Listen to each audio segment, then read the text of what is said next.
What's the craziest crime you or somebody in your family has committed? My friend got blackout drunk and stole a bulldozer that had the keys left in it. He turned it on and obviously didn't know how to drive it, so he just ended up making the scoopy part go up and down for a bit before the cops came. They actually let him go too. My sister-in-law worked on a ski hill. One week there was a promotion by a company where they would blow up big inflatables, like the big gorillas you see in car lots. She had seen them blow them up and deflate them for days. So she knew what the deflated ones looked like. One day she was leaving work and one of these deflated mascot thingies was right behind her car. My sister-in-law has never stolen anything in her entire life. But at that moment she decided out of the blue that she wanted that blow up. She plopped it in the back and drove home. When I came to visit a couple weeks later, she was freaking out about it. She asked me if I wanted it, just to get the evidence out of her house. That is the story of how I came to own a 2-story high inflatable cow. Edit. Damn. This one blew up. So. Everybody is asking, but no. I don't have any pictures of the cow. It looked like this. Edit number 2. A lot of people telling me I'm lying because I don't have photos from 20 years ago. So here, I dug through my old Facebook photos to find this. My dad's older brother came home from the war in Vietnam to find that his wife had been cheating on him with his best friend. He locked them both in the friend's house and burned it down with them in it.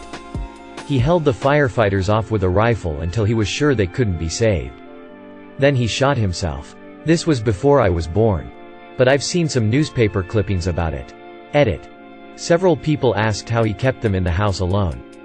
I asked my mother about it and she said that he locked them together in a small bedroom closet and barricaded the door from the outside so they couldn't get out. This was in the 1970s in New Orleans. I'm not gonna give more info as it'd be easy to tie back to me, same last name, or his daughter who was a little under 2 years old at the time. And I don't want that. Edit number 2. Apparently. It's Vietnam and not Vietnam. Thanks for the corrections. My dad brought in a banana tree to the US from his home village in Kerala. He literally walked through customs with a tree in a pot in his arms. The customs lady asked him what he was thinking and he just replied that the banana tree was from his mother's garden. The customs lady must have thought my dad was crazy. But she just let him walk right through. We still have that tree and its offspring. My grandfather's cousin stabbed a waiter to death because he wouldn't let him use the employees-only restroom in his restaurant. A distant cousin got her terminally ill father to give her power of attorney and then stole all of his money so she wouldn't have to split it with her brother. Edit. Don't worry. She did go to jail as her rush to clean him out involved a lot of fraud and forgery. Edit 2. Man. It is slightly depressing how many of you have similar stories. What's up with people? It's not a bad crime or anything. But it was illegal at the time. So. In Germany. Up until a few years ago. We still had a general draft for the army. And a generation ago it was very hard to get out of it. My uncle was a hardcore pacifist. So going to the army wasn't an option for him. But being accepted as a conscientious objector at that time basically required you to be a devout Christian and use the Bible as an argument for why you couldn't kill another human. And my uncle was also atheist. He couldn't realistically object. Didn't want to go to the army and didn't want to go to jail. 2. So he waited. He got sent his draft notice. Passed the physical and got a letter telling him to report to X company under Sergeant Y. He wrote back a reply. On rose-colored paper. Scented with perfume. About how much he was looking forward to serving under the strong leadership of Y. Promising to obey every one of his orders. And that he can't wait to experience life in the barracks together with so many strong and muscular men. He was declared unfit for service shortly after. My dad, when he was much younger and infinitely more stupid, regularly used to drink drive with his friends. It was the early 70s. And no one really cared. To hear him speak about it now. He can't believe how stupid he was. One night, he and his friend were out drinking. They heard there was a party going on at a pub across town and decided to head over. On the way they go past a large club with a queue of people waiting to go in. My dad decides to show off a bit and pull a skid.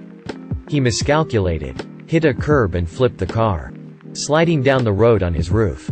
The car stops. They get out and leg it. To the cheers of the people in the queue. They get the bus back home and immediately call the police to report the car as stolen. The police knew what had happened, but couldn't prove anything. Cousin got busted robbing a bank. Got sentenced to jail. Proceeded to break out of jail with his cellmate and went on the run. Fast forward a few months and he's living in a hotel room with his cellmate. Cellmate orders a pizza to the room. Bad idea. Delivery guy recognized them and reported them to the police. They get arrested again, and shortly after my cousin killed himself in prison. My cousin had a wife and a kid and got into a nasty coke habit. We don't bring him up anymore. This was a couple of generations back, early 20th century.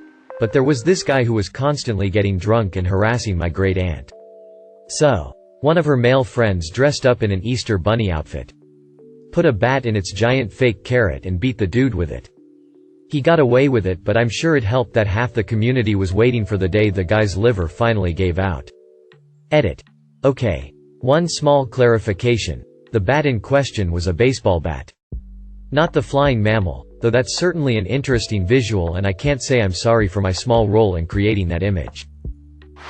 My grandfather's father was a mean, abusive, hateful drunk, who would come home from working in the mines long enough to terrorize his children and impregnate his wife and then leave again for mine work. He tried to set the house on fire. With wife and kids, 13 of them, inside. Twice. One day my grandfather and a couple of his siblings were picking berries across the road from the house, and his drunk father started taking potshots at them with a rifle. My grandpa, one brother, and his oldest sister took off running for the house with the agreement that the first one there would kill him, their father.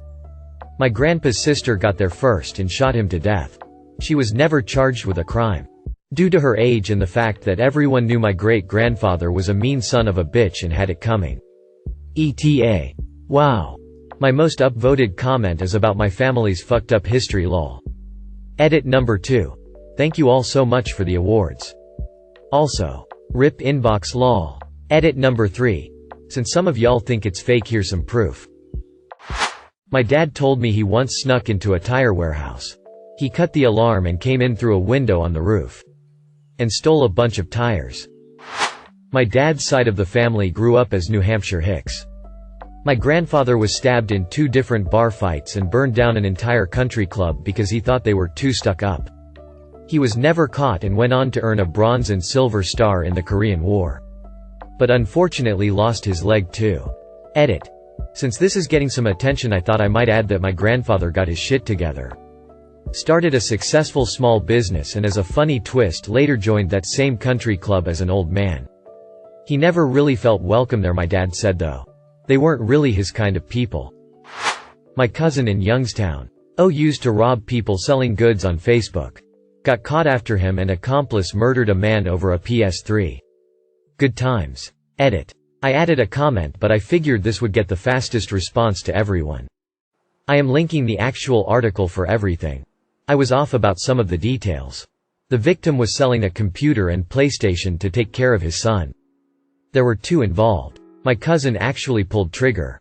Had an accomplice driver. Most of my family is like this man, but I find it hard to call someone capable of such cruelty a man. Thank you all for the comments and have a good Christmas. I worked at a movie theater when Back to the Future was originally released.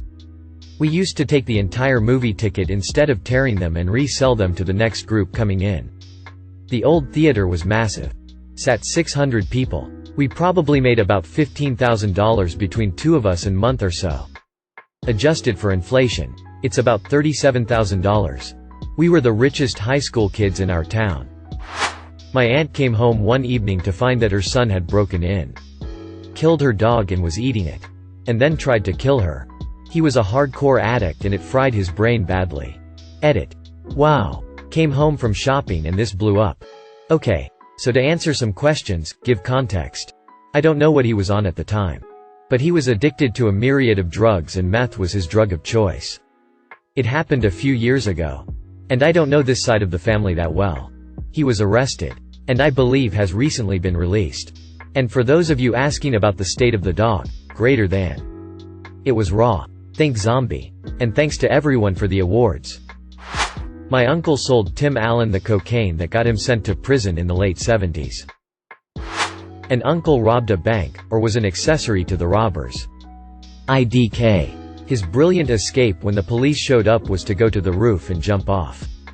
He didn't do time. Just had to go to the hospital for a broken leg. I'll have to ask my mom when I get a chance. She knows the story better than I do. My sister stole a puppy. Just walked into the pet store. Stuffed her up her jacket. Looking at these other things, she seems a lot less bold than she did before. Edit. Puppy tax. This was about 4 years before the dog, died, I think. Edit. This is now my most decorated and upvoted post or comment ever. That's hilarious. My uncle went to prison for chaining a cop to the back of his bike and driving down the highway. Edit. I feel like an edit is needed here because I want to say I am not glorifying what my uncle did. I simply answered the question asked. This happened in the 1960s before I was born. So I do not have many details due to the timing and fact he married into the family, and that side of my family is not very close at all. What I do know is my uncle was a part of a very violent gang. I know nothing about what led to the attempted murder, yes. The cop survived somehow. So I do not know if the cop was good or bad. But I do not believe very many people, if any, deserve to be tortured in such a manner, or any manner. When I was a young teen, the boys from the neighborhood and I loved playing pinball and video games at our local bowling alley. Problem was we didn't have enough money to enjoy our new addiction. We decided to do something about that little problem. We started with a very rudimentary system. We actually scotch-taped a piece of thread to a quarter and were able to fish it up and down a couple times before the string would break. Or the tape would give out. This worked fairly well. But we wanted and needed more. Our next plan was a little more professional. We somehow concocted a scheme to make quarters. A few lessons in science class had actually stuck. And we realized that we needed something to fool the coin mechanism in the pinball machine into thinking that whatever it was we made our quarters with was an actual quarter. We ended up deciding that lead would be our material of choice. We used lead for a couple of reasons. A couple of the guy's father was an avid hunter. He even reloaded his own shotgun shells. Because of this he had a burner set up in his shop to melt down lead. Another reason is that lead is not magnetic, science. Closing parenthesis dot. We made a mold out of plaster and used the burner to melt lead to make our quarters. But where to get more lead? One of us came up with the brilliant thought that tire weights were made of lead. Carrying screwdrivers and pliers we scoured the parking lots of shopping centers. We would wander through and drop down out of sight between cars. Using the tools we had brought we would manage to get the tire weights off with little trouble. We were in business. Our production line was soon up and running. We would melt lead, pour it into our mold, cool it and then move on to finishing our new quarter. The finishing process was crude, but effective. We would snip off the burr where the lead was poured. We would then file down the edge, making sure it stayed mostly round. Using steel wool and a polishing cloth we would then shine the quarters. Now came the trial run. We went to the bowling alley with a few quarters to see if our harebrained scheme would actually work. In they went. And the pinball machine lit up and was ready to be played. Success. We intensified our production and soon we had bunches of quarters. We were thrilled. We could play video games any time we wanted. Every day after school you'd find us at the bowling alley, happily playing our games. But our downfall was soon to come. We never thought of the fact that someone might notice a bunch of fake quarters being used in their video games and pinball machines. It literally never crossed our early teenaged minds. We just knew we were having a blast. One fateful day we went to the bowling alley as usual. We started playing games and soon some men approached us. They started questioning us and accusing us. We were scared to death. One of the guys yelled run. And we took off as fast as we could. We made it to the doors and down the steps we went. We all lived on the same cul-de-sac and that's the direction we headed. Running as fast as we could. We briefly split up. The men that were chasing us only followed one of us kids. He made the colossal mistake of running straight to his house and through the front door. From there our crime spree ended. A few days later I was in class when I was called to the office. When I got there my father was sitting with a man I'd never seen before. He was wearing a black suit with a black tie. I had to go before the principal. My father and a member of the United States Secret Service. Although they take the counterfeiting of US currency very seriously. They understood that it was just a bunch of knucklehead kids making quarters to play video games. He actually told me that he was impressed with the quality of the quarters. He also said that they had recovered over $75 in fake quarters. We had made and used over 300 quarters. We had to make restitution for the money, and the charge was placed on our juvenile records. It was explained to us that if we kept our noses clean, the charge would be expunged. Luckily for me, I learned my lesson and stayed on the straight and narrow for the rest of my young adult life. And that, fellow Redditors, is how I was charged with counterfeiting US currency. If that doesn't define the meaning of a crazy crime, I don't know what would. Not really a crime as in not necessarily illegal. But my grandfather had 2 separate families in 2 different cities. Named both of his firstborn sons after himself. And they both named sons after themselves too, including me.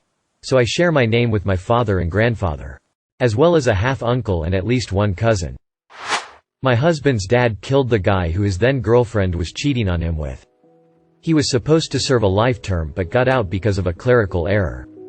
He did manual labor on a local park, and apparently the guys who helped were supposed to get a reduced sentence.